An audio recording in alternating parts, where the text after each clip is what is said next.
Hello, everyone, and welcome to another episode of This Week in Eorzea. Oh, God, we missed a week, and all of a sudden I'm out of practice. Don't know what I'm saying. The words coming out of my mouth. Pyra will help. Hard. Hello. Welcome, Pyra. Thank you for being here. Welcome back. How was PAX? I'm so tired. It was so much fun, but oh my god, am I tired and also excited and also scared of all of the content that I have to create in the next few weeks. So it was a lot of fun. I was there all 4 days for the first time ever. I got to go do some amazing panels, including the Magic the Gathering Final Fantasy collab, big main event panel, which was exciting. I actually gonna name drop. I got to sit behind the Reb Ford from Warframe community director, creative director, as well as the Natural Six crew minus a Ben Starr because he was on stage. So all of his D&D group was literally right in front of me, which was pretty rad. So I got to do that, and I haven't announced it fully yet, but Debbie has heard it, and I started announcing it on my Discord. I got to try offsite for PAX Bravely Default Flying Fairy HD remaster on the Switch 2. So I was one of the first people in the world to try that. Outside of Square Enix employees. So that was incredibly exciting. And yeah, I'm just glad to be back. Awesome. Well, welcome back. There is some Final Fantasy XIV news too. So we do have a lot to talk about today. We can kind of get to it. I'm sure we'll come back to some PAX stuff because a bunch of it does tie in. So Yoshi P is going to be at Anime Expo. What is an Anime Expo? For those of us who have never been to a con, what would we expect? And what is Yoshi doing there? So first of all, it happens to be anime. No, I'm kidding. So it's a convention. What? Well, really, it's a Japanese pop culture convention.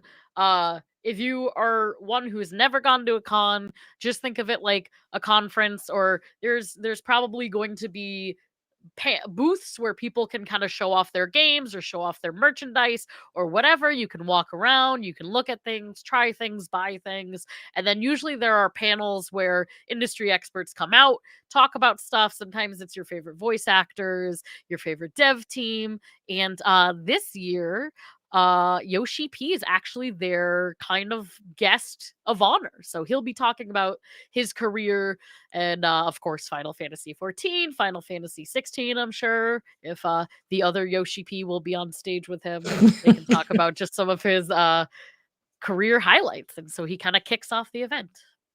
Hey, so they had this listed on the Lodestone going on the 4th of July? The 4th of July, funny enough. So on the 4th of July, he'll be there. So if you're in Los Angeles, California, definitely hit that up. If it's anything like PAX, I will say most of the time it takes hours to get into packed panels. So do not think that you show up like a few minutes before, unless you are a lucky duck. Don't think that you can just show up and get right in. And it will be streamed. So if you are not there, or like if we're not going to the event, we can also watch it online. Good to know. That will solidly be the group I fall into. I have no travel plans at the moment. Same. I have no travel money at the moment. Right. Okay. Also, I knew nothing about this Primal's Dark Decades album. What's this? Yeah, Primal's Dark Decades album. So I think it's like the past, however, oh my gosh, how many years has it been since they've come out? I'm trying to remember now. I'm trying to pull up the information, but it's a new Primals album. Debbie, are you a Primals enjoyer? Do you enjoy like the Primals music? I do. I mean, I don't just like, I don't have their albums. I don't just sit there going, I could really listen to these guys. But sometimes when the mount music comes on, there's just that little bit of, I really enjoy this going on. I love it. I'm just a sucker for Primal stuff. Like I really love the rock kind of band version. I just double checked because I was thinking it was something else. This is actually going to be just a 5-song album of Arcadian light heavyweight tier. So ride the rhythm, back to the drawing board, not afraid, unleashed, be my honey, and give it all. Ah, So some new ones, some of last Raid Tears ones, all exciting. I'm very excited for this album to come out. awesome. And how can people get that? When? So pre-order is available now on the Square Enix store, Mm, and July is when it's set to fully drop. I don't think it just says July 2025 as the release date. So if you can pre-order it now, there's also an early purchase bonus for another jacket, additional album cover art. So if you're a collector of things, if you buy it now, pre-order it, you kind of get some extra artwork. that does seem very collectory. It's like, not only do I want to buy an album, but I also want to buy a different jacket for my album so it can get fancy. I I. want the fun I'm a sucker for that with the Endwalker track. Oh. I actually have it up in here, and I'm just like, I'm never opening this. This is just a pretty artwork that goes with all my other 14 things. Fair enough. Fair enough. Okay. Final Fantasy XIV in-game news: recommencement of auto demolition starts June 6th. So, I mean, Yep. that pause in auto demolition happened after the storms that were like 5 or 6 months ago now. I think If was it I, also the fires? The Los Angeles fires too, I think?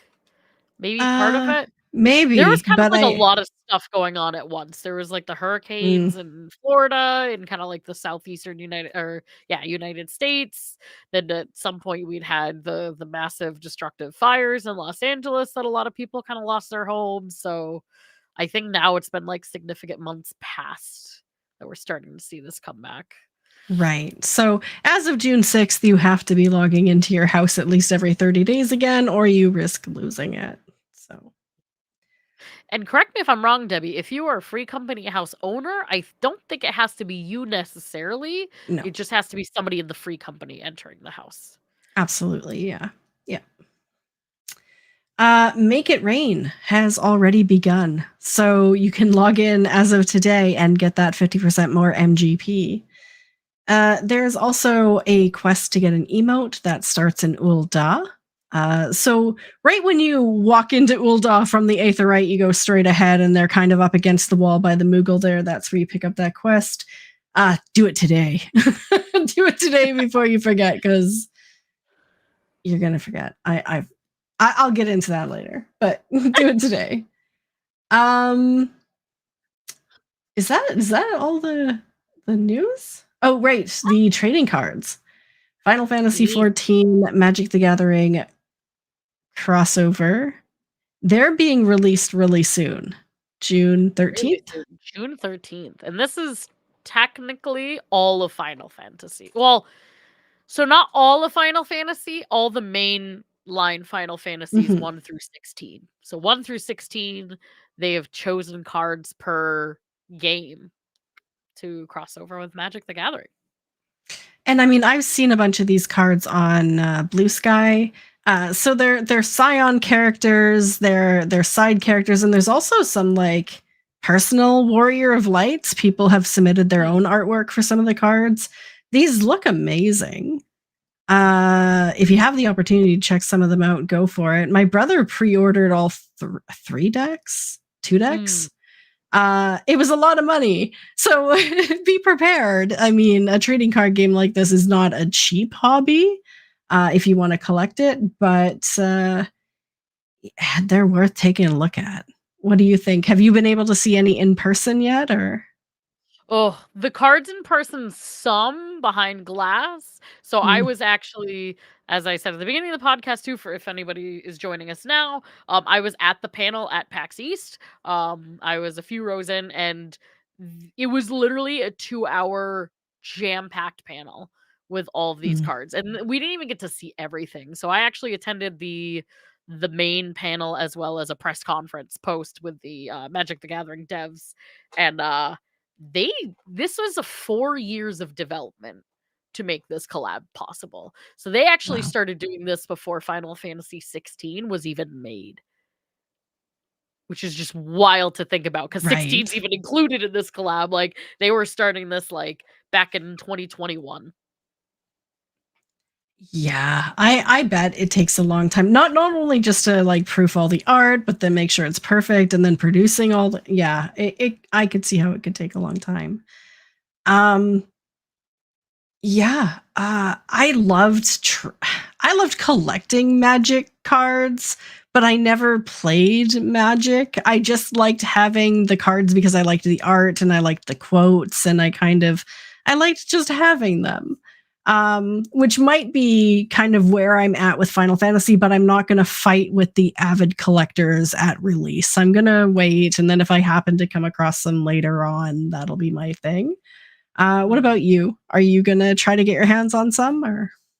I kind of want to. So just for context, like I've never played Magic. I just never could afford it growing up. I had plenty of friends who wanted to get me into it. I think I've maybe tried once in like my hometown library with like some boys that were kind of like weirdos in high school. That I was like, I don't know what these kids are trying to get me into. Uh, but it was something I could never actually sink my teeth into because I just never had it growing up. And that was actually one of the questions in the press conference for the Magic devs was somebody had asked before I could ask them if I'm a Final Fantasy player but not a Magic player, like where should I start? Because, this deck is Mhm. appealing visually and conceptually. However, like I know nothing about Magic. And they said that the starter packs that they have built with the Final Fantasy collab, like starter packs in mind, are actually like a perfect place to start because a lot of folks should understand references from the Final Fantasy franchise, but it's meant to be kind of like a nice intro to the game. So I think with that being said, if I can sink my teeth into like a Final Fantasy 14 starter pack, I will definitely get it. Kind of money depending. There you go. Give it a try. Yeah. Hmm. Okay. Is that all the news? It seemed like there was so much more, but that's pretty much all the news except for the biggest upcoming date of them all, which is patch 2.5. Bum bum bum, which is coming up like next Tuesday, right? Like Yeah, literally next 27th Tuesday. next Tuesday. Yeah, May 27th. I don't know how did it happen. Honestly, I feel like it was literally just the Cosmic Exploration. I feel like just came out like a week ago, which I know is wrong, but that's how it feels. Oh, yeah, sorry. 725 circle, 725. Uh, Listen, I have way too much Expedition 33 on the brain. I have played that for like 10 hours yesterday and now my brain is done. So, yes, 725. valid. So coming out 725 is the Mamulja Allied Society, the Occult Crescent, the Phantom Weapons, more Hildebrand side quests. It's going to be a big one. Obviously, we tucked it in there, but Occult Crescent and Relic Weapons are pretty big. Pretty big. Yeah.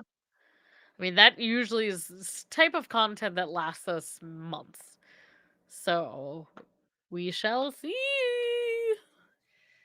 I mean, I feel like I've just gotten over cosmic exploration. I feel like there has been no cool down period, and now we're supposed to get like completely ramped up again. I don't even know. I don't even know what relic weapon I'm going to go for first. I was going to put up a poll in Discord to have people tell me what to get. What are you going after? What relic weapon are you Oh. playing as? What's your goal for Occult Crescent when it launches? So my main is always Black Mage, so like it's hard for me to not get Black Mage first. I have to, like no matter if it's MSQ or just like other style of content, like I have to get my main first. After that I think Sage. I've been really loving playing Sage on the side, so that'll probably be my next relic weapon in the mix. Do you have your eyes on any? I know you're kind of needing the community to help vote for your favorite, but like I are there any weapons that you've like gravitated towards in the past for Alex? No, because like you, I've always just gotten my main first, and then I just grab whichever ones look prettiest, I guess. Yeah. But it's kind of hard to tell at the early stages because they all kind of look, meh. But Yeah. I'm having trouble this time because I don't even know what I want to be when I grow up anymore. Like I know I know I want to change from Dragoon main, but I don't know what to. And so that's where I'm having some trouble. So I need help. I'll be posting that in Discord. I need someone to tell me what I should just settle on because like indecision just grips you and then you just don't know what you're gonna do. And then I waste all the time just flip-flopping where I just need to go with a decision. The two there's more than two. I was gonna say the two contenders are like Reaper and Viper, but then there's also like Samurai and Dancer are also really fun. So I don't know. If you guys have an idea, let me know in the comments or in chat. But I'm just gonna have to play all the jobs. I'm just gonna have to get them all. I mean, I know I'm gonna get them all anyway, but That's always the toughest is like what's like, because whatever you choose first, you're ultimately saying you are the most important. And so there's always that stigma in your brain of like, this has to be the most important one to me right now. The one that I want the most. So I don't know. exactly. So community check this week. I want to know what relic weapons are you going after? Or do you even know? Or are you like me and you kind of make your decision based on like which one is prettiest? Let us know. How do you make a decision or do you always just go with your main? What are we not talking about? I saw this right before I pressed play. Yeah, I saw this. What are we not talking? Listen. We've been getting some news about the 14 mobile game. Now, this is not produced by Square Enix. This mobile game is produced by a third-party company that Square Enix has licensed the rights to 14 to for the purpose of making this game.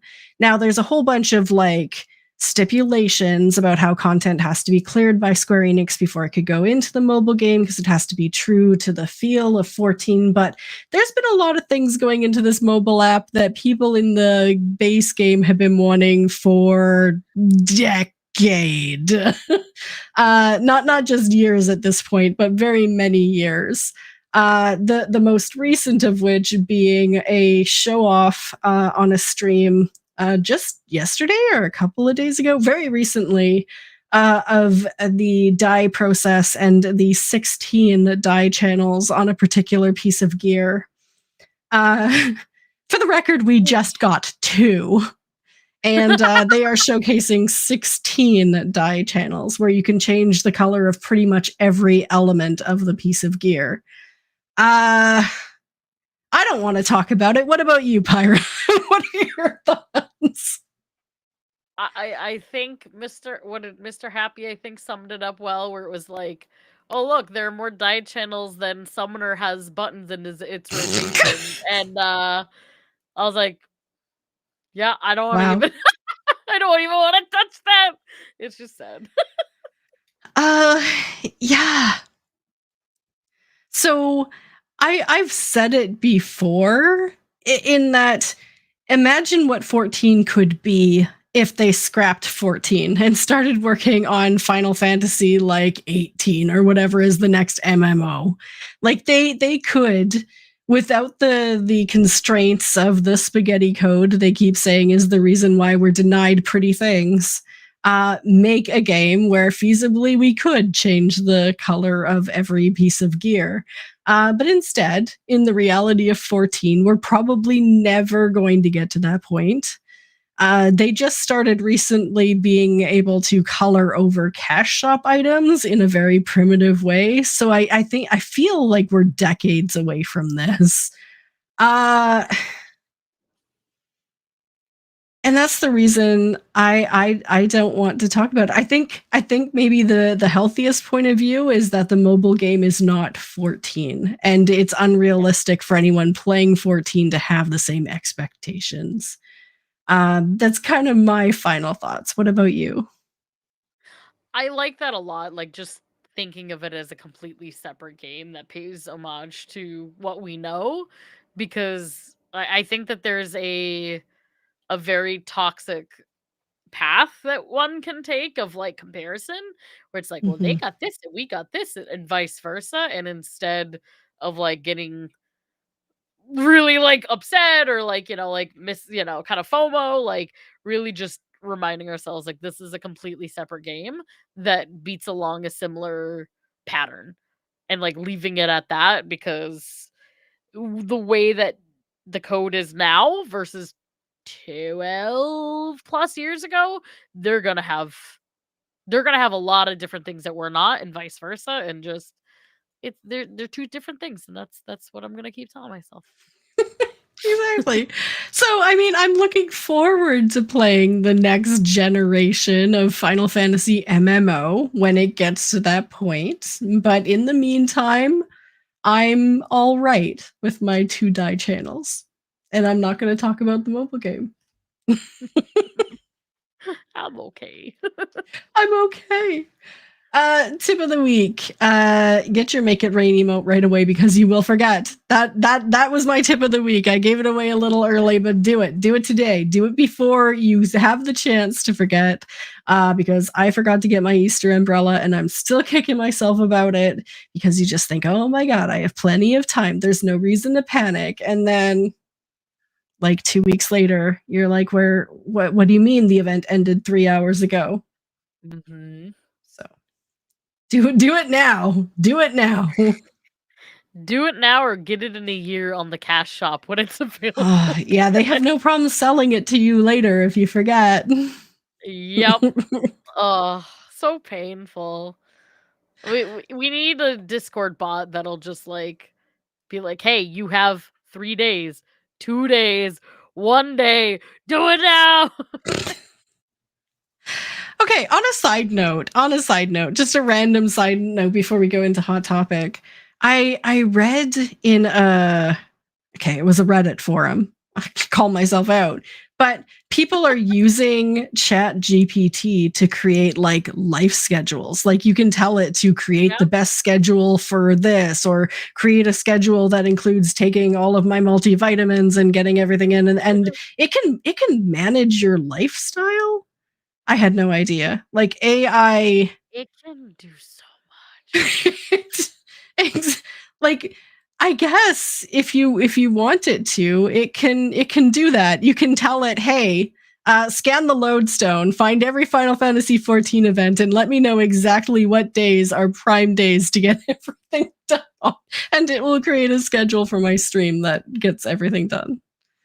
Yeah. I've used it for a lot of stuff like that, especially if it's, like, research, uh obviously doing content creation. I do a lot of writing for work. I do a lot of writing now for, the Marooners Rock and things like that. I've even had it some days where I'm just like, here's a bunch of thoughts jumbled in my head. Organize this in a clear, cohesive, like bump, bump, bump, bump, bump, so that I can then write based on that. And it's like taken all of my brain dump thoughts and just like organized them and made them palatable. And I'm like, wow, this is, like, amazing and dangerous and amazing. Okay, I have never used it at all, so now I feel like I'm missing out. I was very weary of it at first, but I'm kind of in the mindset of, like, 2 things. 1, if you can't beat them, join them, and then 2, like, you either keep up or you fall behind, and so for me, I'm like, especially working in a role that's like marketing and social media is like my day job, just like I have to keep up because if I don't keep up, I'm gonna fall behind. And if I fall behind, I will not be good at what I do anymore. So that's at least been my approach is like using it to not supplement creativity, but kind of like use it as a tool, to help organize and facilitate that creativity. Exactly. But I mean, it's integrating itself so thoroughly into everything you do that it did catch me off guard at work when I opened an Acrobat document to look at something for my job, and a pop-up came up saying, "Oh, this document looks really long. Click here for an AI summary." And I'm like, "But reading this document is my whole job." Don't take this away from me. Read an AI summary. This is work, sir. This is work. I do get a little frayed. I guess I'm old enough that I can get frayed by it. I don't know. It's even to the point where when you go into Gmail, before you even type an email, it'll be like, "Hey, do you want me to write this for you? Tell me what you want to say, and like, or give me like a word that you want to go with, and I'll write this email for you." And I'm like, "Nah, I'm good. Like, thanks, bro. I can handle a reply saying, hey, thanks." Email. Yeah, like, nah, I'm good. But certain things are weird, but I do try to continue to use it in certain ways. I find that it is better tech support than most tech support companies. Hmm. Because I can say, talk to me like I'm an idiot. Talk to me like I'm a child and give me a step by step. Like, I don't want you to write it all at once. Give me one task at a time. And it'll do that. And it'll be as patient with you as it needs to be. So Okay. nice. Okay. I think I'm gonna have to get into this a little bit. But speaking of getting into things, getting into our hot topic, the Occult Crescent coming up next week, whether we're ready for it or not. This is gonna drop. This is the next Eureka, next Boja. This is a big thing. It's gonna be a zone. It's the start of the relic weapons. There's gonna be phantom jobs, a lot going on. How are you preparing? Are you preparing?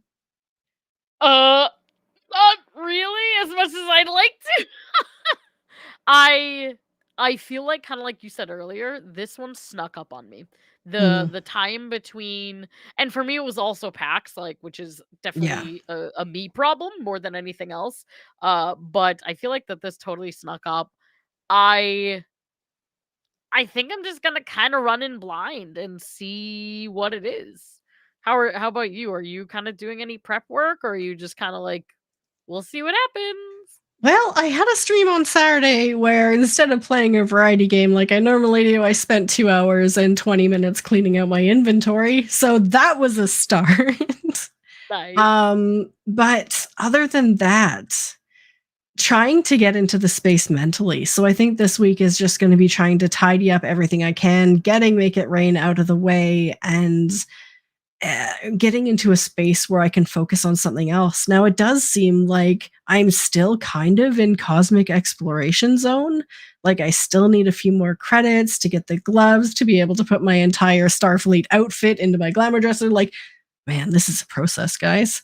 But and I've still got some tools that are half done. Like, I feel like I was in the middle of it. Granted, I mean, I wasn't progressing as fast as other people are progressing. I was doing it super casually. But now I feel like, okay, well, stow all the tools away, put away the Starfleet uniform. Like, come on, let's all go to Occult Crescent and see what's going on there. Because that's where the people are going to be. So Yeah. It's um definitely that kind of content, in my opinion, where like it I don't think, and I don't hope that it dies out soon, but it is kind of a spectacle. Just like a lot of new pieces of content in the game, it is kind of a spectacle being like with the first people into a new set of content. Like, when so many people are fresh, when so many people are figuring it out and no one knows what they're doing, and as much as sometimes I'm like, "Oh, I'll wait to get into this," like, it is really nice going in on, like, day 1 or week 1 where you can really, like, sink your teeth into this and, like, everyone's there. So that's probably something that is, like, the most exciting thing for me going into this. Right. And that's what I loved about Boja. Now, it seems to me Boja had uh, a, a fairly long shelf life because it came out. Well, I mean, there was the first zone, Boja, and then there was Zadnor. But between the two of them, I was still playing it very actively, almost right until Endwalker dropped. Because I played it all through that summer. I remember doing it pretty much every day for 2 or 3 solid months to get like the mount and get everything completed. So here's to hoping that this feels a little bit more sustainable. At least it's a type of gameplay that is, like you said, at least more widely consumed than crafting and gathering. So Yeah. fingers crossed, especially related to the relic weapons, maybe people will stay around a little while longer. Because the moon is already empty. At least it is on Dynamis. I'm sure there are other worlds where there's still a really strong population there, but at least on my world, it's still looking really empty. Yeah, it got that way for I'm on Leviathan in Primal, and it got that way here too. Like there are still people. It's not completely void of Mhm. life, but it is drastically died down. Like I went in this past weekend for the first time in about a week or so, a little over a week because of PAX, because PAX took up the majority of not last week, but the week after. And yeah, there was like no one. There's like less than 20 people, if on at least one data. Yeah, I think there was like 9 to 13 maximum on per Right. instance, which was really sad. Especially because it's such new content, and I am surprised, even like because it's leveling content, because they're now like we're at the final area with the holograms, like things like that. Like I am surprised it kind of died out as quick as it did. Now I know there are some worlds that are struggling to even finish the content now because there are so few players. Anecdotally, I know Mr. Happy was talking about on his Q&A about a world that was trying to complete an event for like 56 hours and couldn't. And during the duration when an event is up and it's waiting for the next iteration, apparently there are no red alerts. So people were waiting all Oh. of that time with no red alerts in between Oh. attempts. So there is a little bit of a struggle there, which they might want to address, especially with Occult Crescent kind of taking the spotlight.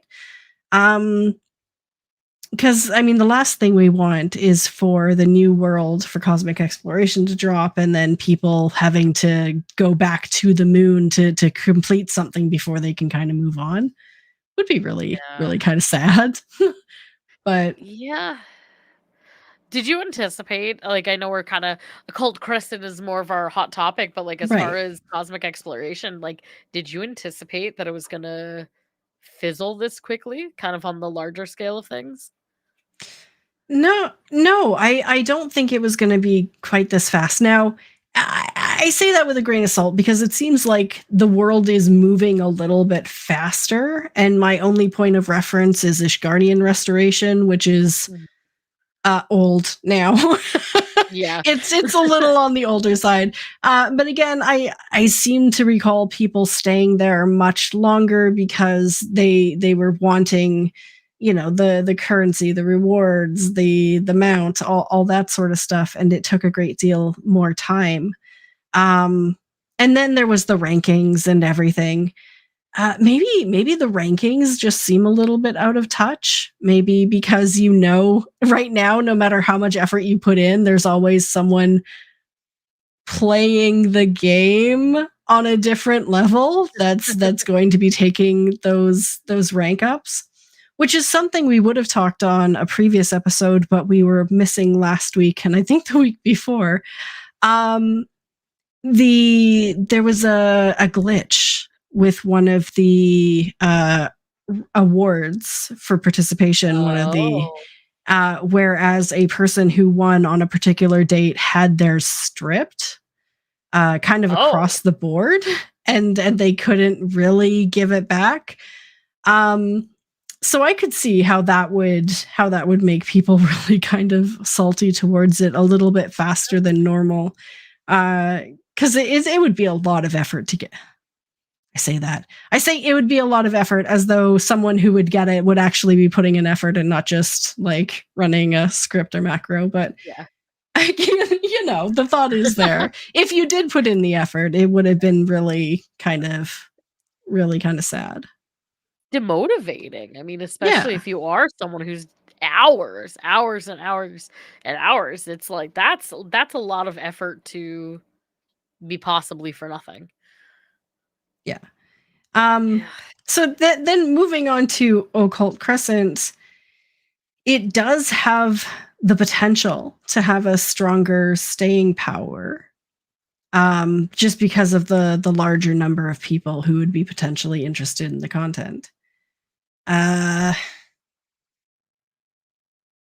How I don't know how to put this. How much of a grind are you expecting the weapons to be in response to everything we said about last expansion's relic weapons? Yeah. I expect it to be significantly more challenging than the last expansion since everyone was of the mindset of like this is too easy. This is too not much going on. I would think and hope that it's kind of equal to Baja. I think Baja even was like for me at least as somebody who's like grindy content, it depends on the type. I can leave it or I can love it or leave it. Mhm. Um that was at the maximum amount of grinding I want. Like that was like, please no more, sir. Like my plate's full. I'm good with this. Right. That's kind of what I'm hoping and expecting out of the Cult Crescent. How about you? Yeah, I always get into this thing like with Boja specifically. I wanted to get all the relic weapons, but kind of at the beginning when you're going through it, the requirement is considerably higher than it is towards the end of the expansion. Like I had gotten most of my weapons, and then like for one step they reduced the requirement from needing 15 of something to only needing 3 of it. So you Mhm. kind of like put in all this effort and you're like, I've only got a couple more weapons to do. And then they're like, hey, you only need to work a third, less than a third as hard to get the rest of them. And I'm like, well, now I just feel like an idiot for doing this all right away. But you kind of get into it, and just as long as you know it's coming, I guess maybe the Yeah. warning is there. Like it's going to be more effort at the beginning, and they always drop the requirements. So if you're putting in all the effort to be excited to have them all, just be prepared that people, Yeah. yeah, people are going to get it a little easier at the end. Um, I'm really excited, obviously, about the aesthetic of the Phantom jobs, the kind of pixel classes and everything, and how they factor into it. We haven't seen any gameplay of it yet, have we? Not at all. I'm honestly surprised we haven't gotten a live letter or anything. Like they've really been Hmm. kind of I don't want to say secretive, but like they told us, "Hey, these things are happening," and then like they're hiding. I'm like, where are we gonna get more info about this, or is it just find out? Surprise! Please look forward to Right? it. What is it? I don't know. Yeah. So I think we're all kind of like a little bit antsy, not sure what's going on. Probably won't know until the patch notes, but they haven't even announced the maintenance yet. So I, I was Don't looking on the panic. lodestone today. I'm kind of uh weirded out that they haven't even made a maintenance post yet.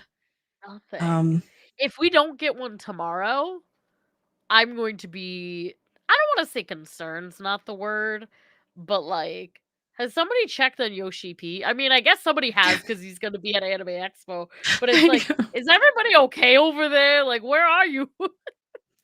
Right. Because you would imagine with the introduction of something this big that there would be a considerable maintenance time, like Right, at least a 6 hour maintenance, if not longer. right. But um, I'm not to change direction, so I'll keep this as my other, not talking mm, about it topic, but um after kind of like seeing the back and forth that Square Enix gave to PAX of like we're gonna have a booth, we're not gonna have a booth, we're gonna do it, we're not gonna do it, and seeing that from like a bunch of different game studios, I'm thinking that like the United States tariffs of the world are having impacts on businesses in ways that are even like bleeding out into other sectors of business and things of that nature. So I wouldn't, not to say that that definitely has an impact, but like I've seen a lot of like weird things be drawn out due to like several political factors in North Mm. America over the past like month or so. So maybe that has something to do with it if like resources are being prioritized elsewhere for things? Question mark. It's kind of a big eh. I'm No, not I qualified to mean, make that assessment, but just a maybe. I get where you're coming from because there is a lot of political uncertainty and there probably are putting a lot more resources into like testing the water before putting out mass communications and stuff, but uh yeah. So I would anticipate hearing something in the next, like you said, day or two. Because we're talking about like less than a week away at this point, but they could surprise us, and it could be just like a 2-hour maintenance. I believe there was one patch they did recently that really surprised me that it was just a couple of hours of maintenance when it would have traditionally been much longer. But um, maybe they're just getting better at getting content out faster. Perchance. I wonder too sometimes when they have longer patches earlier on, like if like they've and I know they've definitely done this before where they kind of like sneak, I don't want to say Trojan because that sounds like a virus, but like they kind of like sneak parts of the code in earlier patches Right, so that right, when it's right. time for like the patch, it's like, okay, here's a couple hours and go. Like here's the content. So I wouldn't doubt if they've already kind of like started that process. Yeah. Granted, they have to start with really like unimportant stuff because the data miners are kind of all over it if they include like a hairstyle or an item or, uh, Oh, what is it? The Fukas are very, very notorious for their YouTube videos with the spoilers and looking very far in advance at things. And I'm like, I feel dirty watching these videos. Like, I feel like I shouldn't be seeing this, and I shouldn't. yeah, yeah. I mean, I always view that sort of thing as very spoilery. Like Yeah. it's like knowing what you're gonna get for Christmas. I'd rather just be Right. surprised when it comes out Yeah. than knowing in advance what it's going to be and then pretending to be surprised. Yeah. Oh Mm. yay, it's that hairstyle I really wanted. How did you know? I blame my husband for sometimes watching those on the TV in the living room and then walking out, and then like I'm the same way. Like I don't want to see what my present is or something, but at the same time, if I see it, I'm kind of like like peeking through my fingers, like what is it? Right. Like I'm too nosy. Ah, yeah. So I mean, that's kind of I think that's where we're at is we want to talk more and be more excited about Occult Crescent. But other than the information we got now a couple of months ago, we haven't had anything new to really excite us other than the approaching deadline that we know is coming up and no one's saying anything. So, Now, here's a part of this topic that's in my head about kind of longevity. Do you think that the lack of leveling is going to have an impact on people doing this content? Because I have my thoughts, but I'm curious of what your thoughts are. Because we're not going to be able to get battle class levels. Like you have to be what max level too? I think level 100 to yeah. participate. Um, I don't think that's a big deal for like current players, but I do feel it's part of this thing that's ultimately hurting the game, which I talked about on Saturday on my stream, which is they're making the game very inaccessible for new players. Because if I had someone IRL who I'm like, hey, I play this really awesome MMO, want to join me? And they're like, okay, what do I have to do? And I'm like, well, there's this really cool new content coming out, so all you have to do is download the game, play 400 hours of main story, and then you can come and join. join me playing this new content. Yeah. Like it's really kind of inaccessible for new players unless you want to try to sell for Square Enix an account skip or a story skip or something, and then you feel kind of dirty. You're like, hey, play this game. You just have to pay to kind of catch up, you know. So that kind of goes back to, I can't believe they didn't do it for 7.0, but they really absolutely need to do it for 8.0, is find a quicker way for people to get to play the new content. Absolutely. So again, the Occult Crescent being max level 100 doesn't really surprise me, and I've been Omni for so long it doesn't bother me, but it's another nail in the coffin for like, hey, what if it does really, really well and it is attracting new players to the game, and then they find out that they're hundreds of hours away from actually playing it. So, Right. what were your thoughts? I think that's first of all, I think that's totally valid. Like you have a really good point too, like getting newer folks to get up to that level and like to get excited and not kind of think that it's such a far unrealistic dream. My other thing is like depending on how grindy the content is, part of my appeal to like Boja and Eureka was being able to level my alt jobs to Mm, like go in and get experience on these jobs that like I'm the type of person I want to omni everything regardless of if I love the class or not. It's just a completionist thing. And so like yeah. doing things like the alliance quests or the tribal alliance quests, doing things like PvP to like level up these odd jobs, like that's exciting for me. And like that is kind of like the perk of the, I do this, but I get I get levels here and it's limited like stress of having to learn like a million jobs. Um and so like that being like a huge driver for me to do this style of content in past expansions, Mm, it's got to be really interesting for me to want to stay in this for more than like 3 weeks to a month.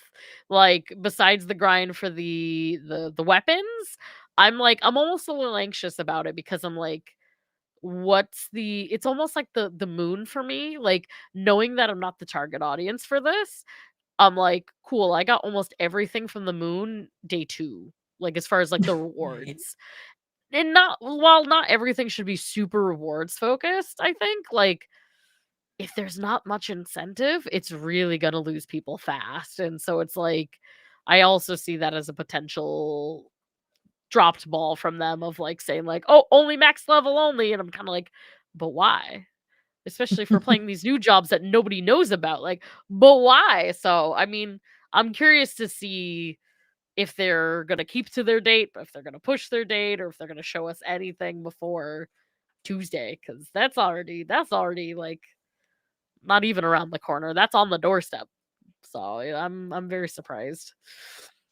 No, you're right. And I mean, for people who haven't achieved Omni yet, or for people who like create or help you, people who play alts in this game, like kudos to you anyway for playing alt characters, because that's just a completely other hurdle to playing this game. Um, it makes sense to be able to, even if they did with Baja and limit it, like you have to be at least 10 levels, like you have to be at least level 90, between Right. 90 and 100. It's something. It's Yeah. allowing you to do that content instead of having to do like your roulettes or your other content that you would be doing to level those classes. I can completely see your point of view on that. Absolutely. Um, so it's an interesting choice, and I mean, unless or until we hear something else, we just have to assume that the information we got previously is still on the table, that it's Yeah. still coming out as released on schedule, and everything is exactly how they said it was going to be, which was just a little bit of a showcase prior to patch 7.2.1 coming out. Um, Yeah. It's been a while. Like they've done their lodestone updates here and there, but like and like some dev blogs, but it's been a while since we've kind of gotten a lot of meat and potatoes from the team. mhm. So yeah, fingers crossed next week. Well, I guess next week will still be maintenance before it drops. So we won't even have had it drop yet, but hopefully we will have had more information, another showcase, another post, another, hey, this is happening, get excited about it thing. They gotta tell us something by next Monday, even if it's like, hey, the patch is getting delayed. Like, something's gotta be announced in the next week. So hopefully good news. Absolutely. So yeah, that's where we're at. Where are you at this week? What's going on? You got a busy schedule, but where can people find you? What you focusing on? Yeah, so I am going to be taking probably a little less time from the live streaming so I can work on some content, post PAX content in general, but I am going through we are progging, hopefully clearing M7S this week. So Ooh, my group is congrats! getting very close, thank you. So we'll be streaming Wednesday, Thursday, Saturday for that, and then probably some kind of random streams in the mix with time depending while I write my heart out for websites and stuff like that. How about you, Debbie? The work never ends. The work never ends. I have actually recently made an adjustment to my streaming schedule so that starting today, I am streaming Monday through Friday in the evenings. So I'm going back to kind of streaming almost every day. I'll be doing Saturday varieties. So, I mean, Sunday's really the only day I'm not going to be streaming, but it's kind of going to flow like I get off work, I come home, grab a snack, stream for an hour and a half, and then have dinner. And it'll kind of be part of my everyday routine instead of my weekend routine, which will hopefully give me a chance to have like a couple of weekend days off and relax and have like days where I don't have to do anything, which sounds really, really exciting. So look forward to seeing me more often on stream. And I'll try it out for a couple of weeks and see if it's making a positive impact on both my community and my mental health. And we might just continue doing that going forward. So look forward to seeing me more often. This week will kind of just be prep for next week and maybe continuing to work on my inventory. I did a 2-hour, 20-minute stream and did not get halfway through cleaning up my retainers. So we're going to keep pushing forward. For some reason, people like watching inventory cleanup streams. It's like watching other people clean their houses. Like, have you ever seen those like those I think it's like the Eastern style cleaning videos where they get really, they have gadgets for everything and get really intense, and it's like, I will never clean my house like that, but good for you. I'm so happy for you. Well, I have 10 retainers and 8 of them had fish on them. You know, there are some things I really need to focus on. No, it was wonderful. So that's kind of my focus, getting cleaned out, getting ready, because if Occult Crescent is half of what we hope it's going to be, I'm going to need all the optimization possible beforehand to really just enjoy it for what it is. Yeah. So thank you so much for chatting with me today. I'm glad we're back. Hopefully at this point in time, I don't foresee anything in the future that's going on. So we're here. We're every Monday. We're going to be talking about Final Fantasy XIV news. Yeah. Thank you so much, Pyra. It's always a pleasure to speak with you. Thank you, my friend. I'm glad we're back. Weather and sickness and conventions permitting. So I'm glad we're back in full steam. Absolutely. And I look forward to what's to come in game. So thank you so much, everyone, for watching. Take care. Love yourself as much as you love others. And we'll see you in game. Bye. Bye. Find my mouse.